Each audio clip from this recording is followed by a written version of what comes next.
Kanva classes में आपका स्वागत है।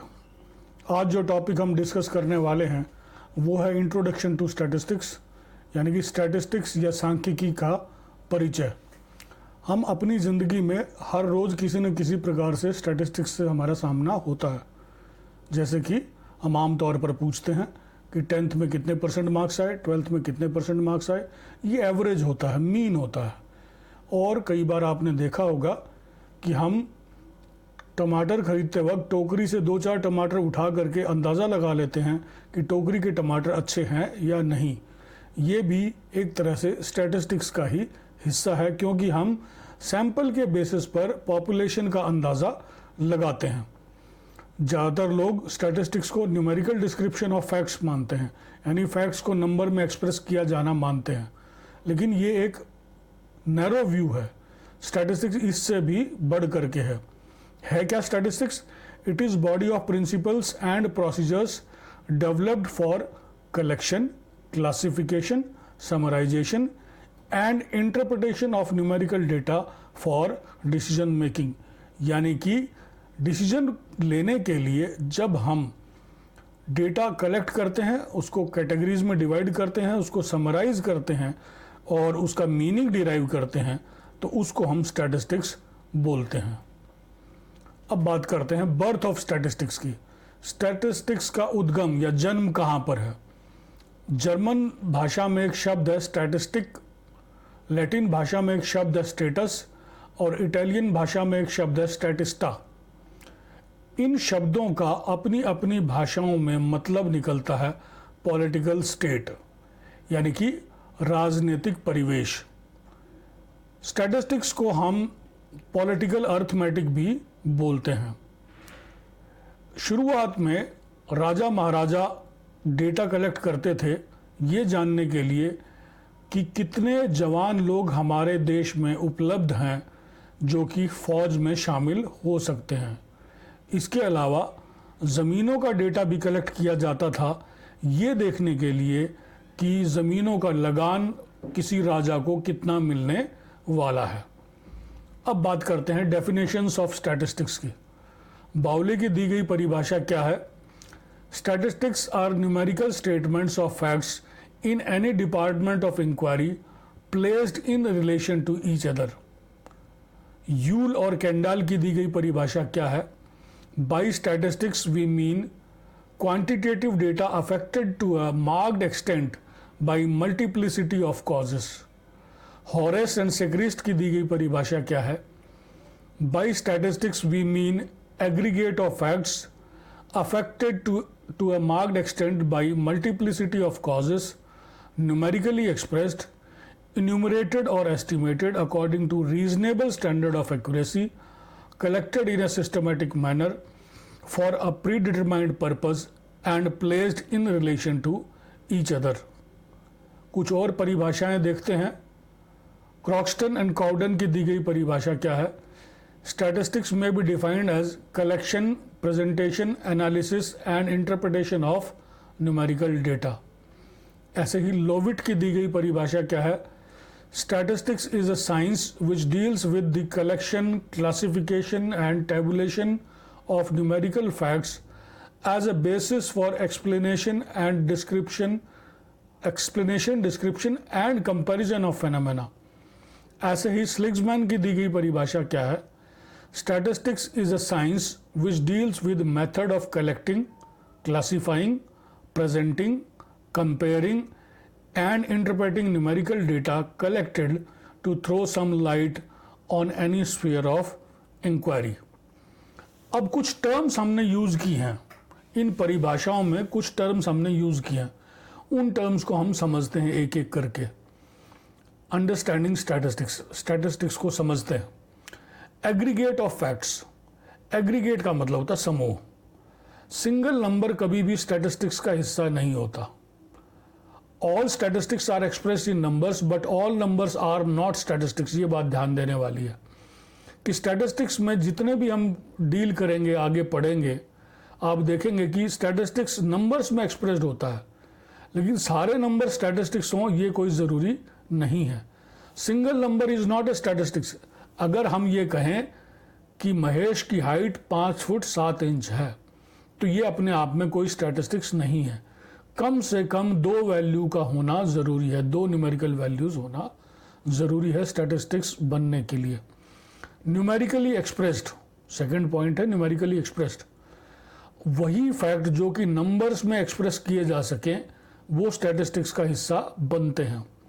अगर हम कहें टॉल या शॉर्ट, रिच या पुअर, ऑनेस्ट, ब्यूटीफुल, ये सब स्टैटिस्टिक्स नहीं है, क्योंकि ये कैरेक्टरिस्टिक्स तो हैं लेकिन ये नंबर्स में एक्सप्रेस्ड नहीं है। अगर हम ये कहें कि 5 फीट टॉल, एक को हमने बताया Ramesh is 5 feet tall and Sohan is 6 feet 2 inches tall, तो ये स्टैटिस्टिक्स से कंपैरिजन बन जाता है, एग्रीगेट ऑफ फैक्ट्स हो जाता है, 2 वैल्यूज कम से कम आ जाती हैं इसमें। अब बात करते हैं अगले पॉइंट की, affected by multiplicity of causes.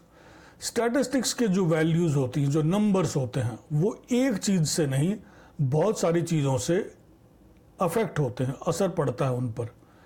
जैसे कि किसी भी खेत में जो फसल की पैदावार है वो बहुत सारे फैक्टर्स पर निर्भर करती है।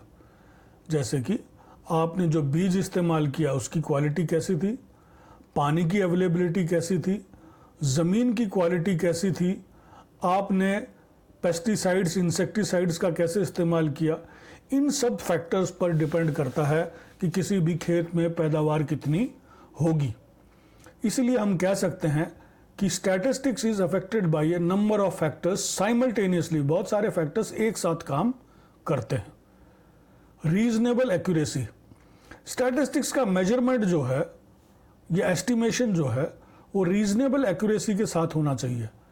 हमारी इन्वेस्टिगेशन का पर्पस क्या है इस बात पर डिपेंड करेगा कि हमारी रीजनेबल एक्यूरेसी क्या है।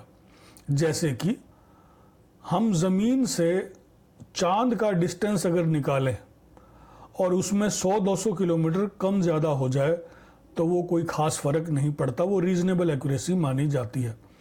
लेकिन अगर हम दिल्ली से चंडीगढ़ का डिस्टेंस या दिल्ली से फरीदाबाद का डिस्टेंस निकालें और उसमें 100-200 किलोमीटर कम ज़्यादा हो जाए तो वो रीजनेबल एक्यूरेसी नहीं मानी जाएगी। तो स्टैटिस्टिक्स में हमारे मेजरमेंट रीजनेबल एक्यूरेसी के साथ होने चाहिए। अगला पॉइंट है placed in relation to each other. Comparison should be possible. Statistics ऐसा होना चाहिए कि जिससे कंपैरिजन हमारा संभव हो। एक वैल्यू किसी भी चीज़ की अगर गिवन है तो वो किसी से हम कंपेयर नहीं कर सकते, इसलिए वो स्टैटिस्टिक्स नहीं होगा। ऐसे ही मान लीजिए एक व्यक्ति का हमने जेंडर बता दिया कि वह पुरुष है या महिला है, दूसरे व्यक्ति की इनकम बता दी कि कितनी है, तीसरे व्यक्ति की एज बता दी, चौथे की हाइट बता दी। ये वैल्यूज़ तो 4 हैं लेकिन ये कंपेरेबल नहीं है। कंपेरेबल क्यों नहीं है? क्योंकि जेंडर, इनकम, एज, हाइट, इनको आपस में कंपेयर हम नहीं कर सकते। जेंडर को जेंडर से कंपेयर कर सकते हैं, इनकम को इनकम से कंपेयर कर सकते हैं, एज को एज से कंपेयर कर सकते हैं और हाइट को हाइट से कंपेयर कर सकते हैं। इसीलिए जब भी हम स्टैटिस्टिक्स पढ़ते हैं तो हमें ऐसी वैल्यूज़ पर ध्यान देना है जो एक दूसरे के कंपेरेबल हों और which are placed in relation to each other. अगला पॉइंट है प्री डिटरमाइंड पर्पस। बगैर मकसद के कलेक्ट किया हुआ डेटा कोई मीनिंग नहीं रखता। Statistics are always collected with some objective और पर्पस इन माइंड। हम जब भी डेटा कलेक्ट करते हैं तो डेटा कलेक्ट करने के पीछे हमारे मन में कोई ना कोई पर्पस होता है, कोई ऑब्जेक्टिव होता है। जैसे कि land ownership with the purpose to determine economic status of farmer. हम ये देखना चाहते हैं कि किसानों की आर्थिक दशा कैसी है और इससे ये पता लगाना चाहते हैं हम कि लैंड ओनरशिप कितनी कितनी, यानी कि ज़मीनें कितनी कितनी है लोगों के पास, किसानों के पास, जिससे हम ये पता लगा सकें कि उनका इकोनॉमिक स्टेटस कैसा है। अगर इस बात को ध्यान में रख करके हम डेटा कलेक्ट करेंगे तो वो स्टैटिस्टिक्स होगा, क्योंकि हमारे पास डेटा कलेक्ट करने के लिए एक प्री डिटरमाइंड, पहले से ही तय किया गया पर्पस हमारे दिमाग में है। अगला पॉइंट है इन्यूमरेटेड और एस्टिमेटेड। स्टैटिस्टिक्स में हर चीज़ को एग्जैक्ट पॉइंट पे कैलकुलेट करना या काउंट करना ज़रूरी नहीं होता। स्टैटिस्टिक्स दोनों बातों पर बेस्ड हो सकता है, या तो एक्चुअल काउंट यानी कि एक्चुअल गिनती के आधार पर, या एस्टिमेशन अंदाजे के आधार पर भी स्टैटिस्टिक्स हो सकता है।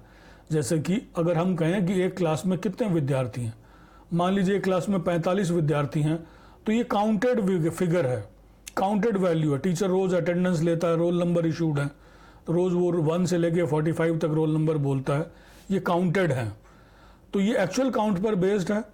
लेकिन जब हम बात करते हैं कि किसी पॉलिटिकल रैली में कितने लोग आए, तो वहाँ पर काउंट करना पॉसिबल नहीं होता, वहाँ पर एस्टिमेशन होता है। तो एस्टिमेशन में भी हम स्टैटिस्टिक्स का इस्तेमाल कर सकते हैं। तो दोनों स्थिति में स्टैटिस्टिक्स की वैल्यू या तो इनएमरेटेड हो, काउंटेड हो, या एस्टिमेटेड हो, दोनों केस में हम स्टैटिस्टिक्स का इस्तेमाल कर सकते हैं। Collected in a systematic manner, haphazard manner में डेटा कलेक्ट किया गया बिना प्लानिंग के साथ, बिना तैयारी के साथ, वो डेटा हमारे लिए किसी मीनिंग का नहीं होगा, कोई वैल्यू हमें वैल्यूएबल रिजल्ट्स वो नहीं देगा। हम डेटा कलेक्ट करने के लिए एक सेट प्रोसीजर होता है, उस सेट प्रोसीजर को फॉलो करना पड़ता है, हमें एक कॉन्क्रीट प्लान तैयार करना पड़ता है डेटा कलेक्ट करने से पहले। इसलिए डेटा को हम एक तरतीब से, एक सिस्टमैटिक मैनर में कलेक्ट करते हैं। अब अगली टर्म आती है डेटा कलेक्शन। डेटा कलेक्शन का मतलब है डेटा को इकट्ठा करना, ओनली रेलेवेंट डेटा। हम ध्यान दें कि डेटा कलेक्शन में आप, जैसे हमने कहा, फार्मर्स का इकोनॉमिक स्टेटस हमने देखना है। अगर उस इकोनॉमिक स्टेटस में आप ऐसी बातें, ऐसा डेटा कलेक्ट करते हो जिसका इकोनॉमिक स्टेटस से लेना देना नहीं है, तो वो डेटा हमारे लिए रेलेवेंट डेटा नहीं होगा। इसलिए डेटा कलेक्शन में हमें एक बात ध्यान में रखनी है कि हमें सिर्फ रेलेवेंट डेटा ही कलेक्ट करना है। इसके लिए कुछ पॉइंट्स, कुछ सवाल हम अपने आप से पूछ सकते हैं। What, when, how, where the data must be collected. क्या डेटा कलेक्ट करना है, कब करना है, कैसे करना है और कहाँ से करना है। अगर इन चीज़ों की हम प्लानिंग कर लें तो हमारा डेटा कलेक्शन ठीक होगा। अगला पॉइंट है ऑर्गेनाइजेशन ऑफ डेटा। ऑर्गेनाइज क्यों करते हैं हम डेटा को? डेटा को कंपेरेबल और सिंपल बनाने के लिए हम डेटा को ऑर्गेनाइज करते हैं, क्लासीफाई करते हैं, कैटेगरीज में डालते हैं कि भाई हमने सर्वे किया, सर्वे करने के बाद हमने क्लासीफाई कर दिया कि इसमें मेल्स कितने थे, फीमेल्स कितने थे, मेल्स की को क्या चीज़ें पसंद थी, फीमेल्स को क्या चीज़ें पसंद थी, 18 साल से कम उम्र वालों को क्या पसंद था, 18 से 25 साल वाले उम्र में जो थे उनको क्या पसंद था, 25 से 35 वालों को क्या पसंद था। ऐसे हम कैटेगरीज बना देते हैं, तो इसको हम क्लासिफिकेशन बोलते हैं।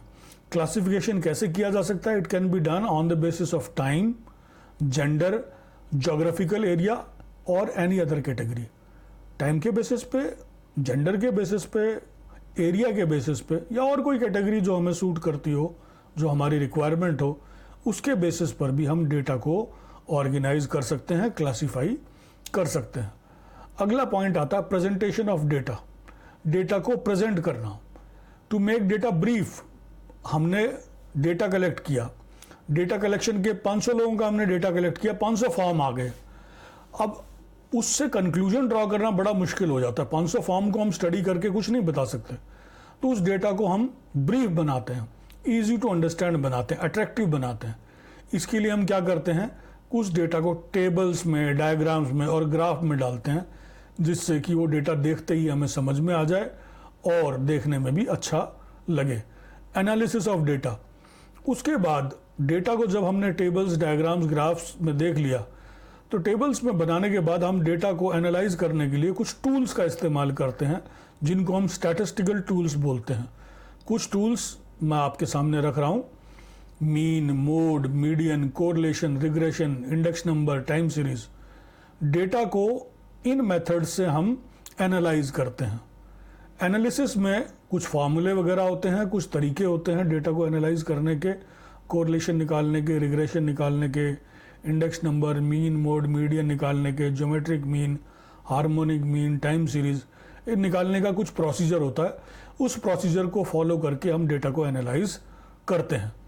जब डेटा एनालाइज हो गया तो उसके बाद अगला काम हम करते हैं इंटरप्रिटेशन ऑफ डेटा।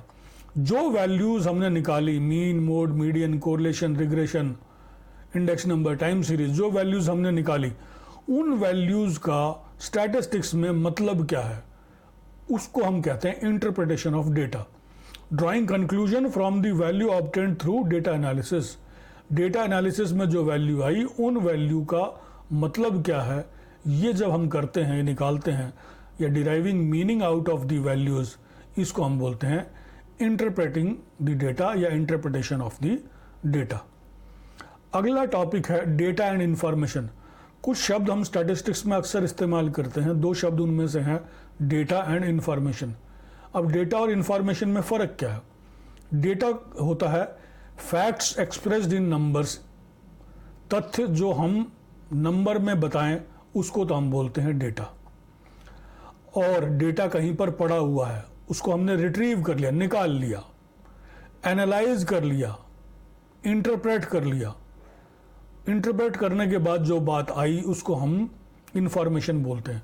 सपोज हमारे पास एक डेटा पड़ा है कहीं पर, या हमने कलेक्ट किया है, उस डेटा को हमने इकट्ठा किया, उस डेटा के टेबल वगैरह बनाए हमने, उसका mean, mode, median, correlation, regression कुछ निकाला, जिसकी ज़रूरत थी वो निकाला, उसको एनालिसिस हम बोलते हैं। और जो हमने एनालिसिस की उसका मीनिंग क्या है, वो हमने मीनिंग निकाल लिया, तो वो जो मीनिंग निकल करके आएगा वो तो होगी इंफॉर्मेशन, और फैक्ट्स जो हमने नंबर्स में एक्सप्रेस कर रखे थे, टेबल में जो वैल्यूज़ थी नंबर्स में, वो था हमारा डेटा। तो शायद आपको अब डेटा और इंफॉर्मेशन का फ़र्क समझ में आ गया होगा। अगर फैक्ट्स को हम नंबर्स में एक्सप्रेस करें तो वो डेटा है, और उस डेटा को अगर हम रिट्रीव करके, एनालाइज करके, इंटरप्रेट कर लें तो वो इंफॉर्मेशन है। अब सवाल उठता है कि स्टैटिस्टिक्स साइंस है या आर्ट है? साइंस भी है और आर्ट भी है, क्योंकि जो हम स्टैटिस्टिकल टूल यूज़ करते हैं वो स्टैटिस्टिक्स का साइंस पार्ट बनती है, जैसे कि calculation of mean, mode, median, skewness, moment, कुर्टोसिस, dispersion, correlation, regression, ये सब साइंस का हिस्सा है। और हम ये तय करें कि हमने कौन सा टूल यूज़ करना है, यानी कि कहाँ पर मीन यूज़ करना है, कहाँ पर मीडियन यूज़ करना है, कहाँ पर स्क्यूनेस, मोमेंट, कुर्टोसिस यूज़ करना है, कौन सा टूल कहाँ यूज़ करना है, ये आर्ट है। ये हर किसी के बस की बात नहीं, ये कला है। और जब हम एनालाइज कर लेते हैं डेटा को और उसके बाद उसका मीनिंग डिराइव करते हैं कि मीन की वैल्यू ये आ गई तो इसका मतलब क्या है, कोरिलेशन की वैल्यू ये आ गई तो इसका मतलब क्या है, तो कौन सा टूल इस्तेमाल करना है वो, और डेटा को इंटरप्रेट करने का काम, ये आर्ट कहलाता है। अब बात करते हैं अगले टॉपिक की, फंक्शंस ऑफ स्टैटिस्टिक्स, कि स्टैटिस्टिक्स के काम क्या है। Number 1, expression of facts in number. Statistics तथ्यों को नंबर में एक्सप्रेस करता है, डेटा को सिंपल तरीके से प्रेजेंट करता है, 2, 3, 4, 5 डेटा को आपस में कंपेयर करके उनका मीनिंग समझाता है, हमें पॉलिसी बनाने में मदद करता है, फोरकास्टिंग में मदद करता है, टाइम सीरीज़ वगैरह आगे इसमें टॉपिक आएंगे तब आप समझेंगे कि कैसे हम स्टैटिस्टिक्स की मदद से फोरकास्टिंग कर सकते हैं। और प्रेजेंट्स डेटा इन कंडेंस्ड फॉर्म, वो डेटा जो 500, 600, 700, 800 फॉर्म में हमने इकट्ठा किया था लोगों से कलेक्ट करके, उस डेटा को कंडेंस्ड फॉर्म में, एक ब्रीफ फॉर्म में हमें प्रेजेंट करता है। स्टैटिस्टिक्स के ये फंक्शंस हैं। अब बात करते हैं कि स्टैटिस्टिक्स के यूजेस क्या है, इस्तेमाल कहाँ कहाँ होता है। एडमिनिस्ट्रेशन में सरकार इस्तेमाल करती है, सरकार बहुत सारी वेलफेयर एक्टिविटीज़ चलाती है, रेवेन्यू इकट्ठा करती है, एक्सपेंडिचर करती है, नए टैक्सेस लगाती है। सरकार ये पता करती है कि क्राइम रेट क्या है, कौन सा क्राइम बढ़ रहा है, family planning, health, education, industry, agriculture, employment, army, police, इन सब से संबंधित डेटा सरकार टाइम टू टाइम जनरेट करती रहती है, और उसके बेसिस पर सरकार पॉलिसी फॉर्म करती है और बहुत सारी वेलफेयर एक्टिविटीज़ टेकअप करती है। अब बिजनेस में स्टैटिस्टिक्स का क्या इस्तेमाल है? एक बिजनेसमैन को डिमांड एंड सप्लाई को समझने की ज़रूरत पड़ती है, तो हम स्टैटिस्टिक्स की मदद से डिमांड एंड सप्लाई को समझ सकते हैं।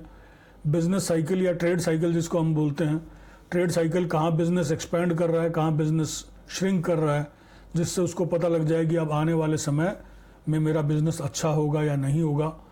लोगों के, कस्टमर्स के प्रेफरेंसेस, टेस्ट चेंज होते रहते हैं, कस्टमर को कोई चीज़ आज पसंद है कल नहीं पसंद होगी, तो ये बदलाव जो आ रहे हैं इनको समझने के लिए भी स्टैटिस्टिक्स की एक बिजनेसमैन को ज़रूरत पड़ती है।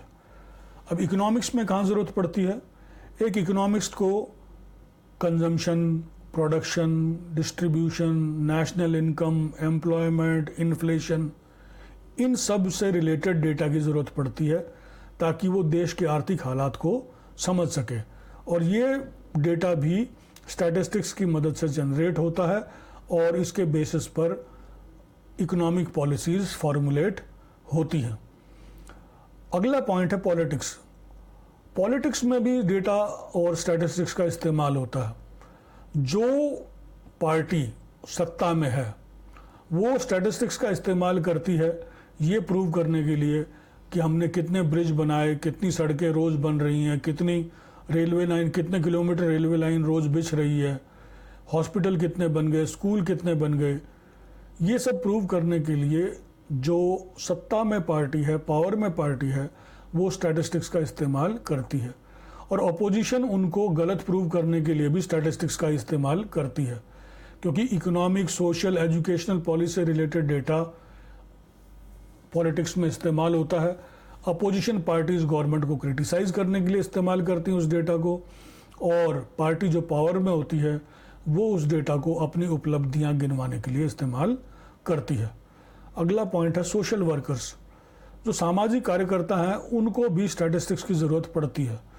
क्राइम का रेट क्या है, कहाँ क्राइम बढ़ रहा है, कहाँ घट रहा है, गैम्बलिंग, जुआ खेलते हैं जो लोग, alcoholism, dowry, divorce, child labour, backward classes, इन सब से रिलेटेड डेटा सोशल वर्कर को समय समय पर ज़रूरत पड़ती रहती है उन्हें, और वो इस डेटा के बेसिस पर अपना कार्य क्षेत्र डिसाइड करते हैं और किस क्षेत्र में किन तरह के लोगों को मदद करने की ज़रूरत है, और नॉन गवर्नमेंट ऑर्गेनाइजेशन खोलते हैं और परेशान लोगों की मदद करते हैं।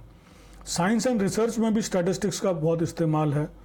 जैसे कि हम कहते हैं कि किसी भी एक मानव शरीर का नॉर्मल टेम्परेचर क्या है, तो वो किसी भी बॉडी का स्टैंडर्ड टेम्परेचर क्या है, पल्स रेट क्या है, ब्लड प्रेशर कितना है, हेल्दी पर्सन का कितना होना चाहिए, ये सब जानने के लिए भी हम स्टैटिस्टिक्स का इस्तेमाल करते हैं। और हमने स्टैंडर्ड तय किए हुए हैं। हम पल्स रेट या ब्लड प्रेशर मेजर करके बता सकते हैं कि कोई व्यक्ति अब नॉर्मल स्थिति में है या नहीं है। ये स्टैटिस्टिक्स का साइंस एंड रिसर्च में इस्तेमाल है। बैंकिंग में अब स्टैटिस्टिक्स का क्या इस्तेमाल है? बैंकिंग में बैंक को ज़रूरत पड़ती है ये जानने की कि टोटल डिपॉजिट्स कितने आए, लोन कितने का दिया गया, हमारे पास कैश रिजर्व्स कितने हैं, बैंकिंग में फ्रॉड कैसे हो रहे हैं, क्रेडिट कार्ड के या डेबिट कार्ड के फ्रॉड कैसे होते हैं। ये सब जानने के लिए भी डेटा का इस्तेमाल होता है और बैंकिंग में स्टैटिस्टिक्स यहाँ काम आता है। इंश्योरेंस में कंपनी जो इंश्योरेंस की होती हैं वो ये पता लगाती हैं कि लाइफ एक्सपेक्टेंसी क्या है, कि अमूमन तौर पर एक पुरुष की ज़िंदगी कितनी है, महिला की ज़िंदगी कितनी है, उनकी डेथ की प्रोबेबिलिटी कितनी है। उसके बेसिस पर इंश्योरेंस कंपनियां प्रीमियम कैलकुलेट करती हैं कि किस एज ग्रुप के व्यक्ति को इंश्योरेंस कराने के लिए, कितने रुपए का इंश्योरेंस कराने के लिए कितना प्रीमियम देना होगा। ये सब इंश्योरेंस कंपनियां डेटा के बेसिस पर तय करती हैं। स्टैटिस्टिक्स का ये इस्तेमाल यहाँ पर है। एजुकेशन में लिटरेसी रेट क्या है, साक्षरता की दर, नंबर ऑफ स्कूल्स कितने हैं, कॉलेज कितने हैं, यूनिवर्सिटीज़ कितनी हैं देश में, एग्जामिनेशन के रिजल्ट है, यहाँ भी डेटा आता है। फीमेल एजुकेशन, एडल्ट एजुकेशन, इन सब से रिलेटेड भी डेटा आता है। तो यहाँ भी स्टैटिस्टिक्स का बहुत बड़ा रोल है। अब बात करते हैं लिमिटेशंस ऑफ स्टैटिस्टिक्स की, कि स्टैटिस्टिक्स की खामियां क्या हैं, कमियां क्या हैं।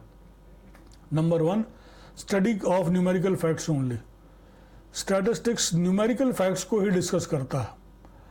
अगर हमें क्वालिटेटिव इंफॉर्मेशन को स्टडी करना है, जैसे कि ऑनेस्टी, इसको नंबर में एक्सप्रेस नहीं किया जा सकता।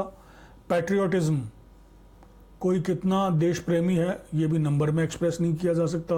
ब्यूटी, ये भी नंबर में एक्सप्रेस नहीं किया जा सकता। ऐसी इंफॉर्मेशन को हम क्वालिटेटिव इंफॉर्मेशन बोलते हैं, क्योंकि ये क्वांटिटेटिव नहीं है। ऐसी चीज़ों को स्टडी करने के लिए बड़ी मुश्किल आती है और स्टैटिस्टिक्स इनको डील नहीं करता है। Study of aggregates only, individual data की कोई सिग्निफिकेंस नहीं है, एक वैल्यू का कोई स्टैटिस्टिक्स में महत्व नहीं है। मिनिमम 2 वैल्यू होनी चाहिए, क्योंकि कंपैरिजन के लिए कम से कम 2 वैल्यू होना ज़रूरी है। Homogeneity of data, data must be uniform and homogeneous. आप डेटा जो कलेक्ट कर रहे हैं वो यूनिफॉर्म होना चाहिए, होमोजेनस, एक जैसा होना चाहिए। जैसे कि अगर हम डेटा कलेक्ट करते हैं कि देश में कपड़े की कितनी प्रोडक्शन हुई और गैस की कितनी प्रोडक्शन हुई, अब गैस की प्रोडक्शन हम लीटर्स में या टन्स में कैलकुलेट करेंगे, जबकि क्लॉथ की प्रोडक्शन हम मीटर्स में कैलकुलेट करेंगे, तो इनको कंपेयर करना मुश्किल हो जाता है। ये डेटा होमोजीनियस और यूनिफॉर्म नहीं है। तो इस समस्या को ओवरकम करने के लिए हम मॉनेटरी टर्म्स में निकाल लेते हैं कि कितने रुपए का कपड़ा हमने उत्पन्न किया और कितने रुपए की गैस हमने उत्पन्न की। इससे कंपैरिजन आसान हो जाता है। ये भी एक स्टैटिस्टिक्स की लिमिटेशन है कि डेटा होमोजेनस है तो आप स्टडी कर पाएंगे, नहीं तो आप स्टडी नहीं कर पाएंगे। अगला पॉइंट है results true only on an average. Statistics से जो रिजल्ट आते हैं वो ओनली एन एवरेज ट्रू होते हैं, यानी कि डेटा टेंडेंसी को एक्सप्रेस करता है, वो एब्सोल्यूट वैल्यू नहीं होती साइंस की तरह। जैसे कि साइंस में हाइड्रोजन का एटॉमिक वेट, एटॉमिक मास अगर 1 है तो वो इंडिया में, पाकिस्तान में, श्रीलंका में, अमेरिका में 1 ही रहेगा। लेकिन जो सोशल वैल्यूज़ होती हैं, सोशल पैरामीटर्स होते हैं, वो एग्जैक्ट साइंस की तरह एब्सोल्यूट नहीं होते। अब पर कैपिटा इनकम इंडिया की 12,000 है। अब इसका मतलब ये नहीं है कि हर एक इंडियन की पर कैपिटा इनकम 12,000 ही हो।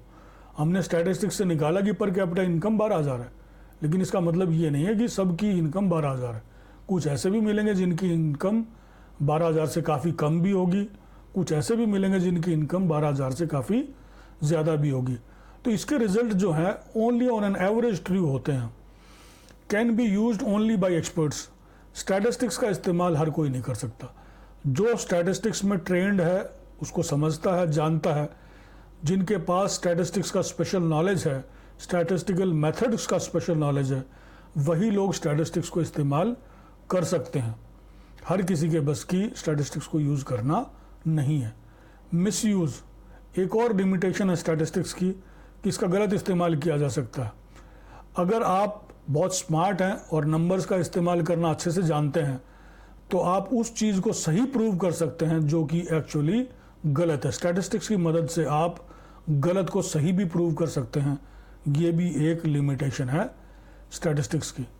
डिस्ट्रस्ट, अविश्वास। स्टैटिस्टिक्स पर विश्वास क्यों नहीं करते लोग? पहला पॉइंट, लाइज। लोगों का मानना है कि स्टैटिस्टिक्स झूठों का भंडार है। Statistics can prove right what is actually wrong. लोगों का मानना है कि जो चीज़ हकीकत में गलत है, स्टैटिस्टिक्स उसको सही प्रूव कर सकता है। और ये बात कुछ हद तक सही भी है। अगर आप नंबर्स के साथ खेलना जानते हैं तो आप गलत चीज़ को स्टैटिस्टिक्स की मदद से सही प्रूव भी कर सकते हैं। Distortion, second point, distortion of facts and figures to prove your point.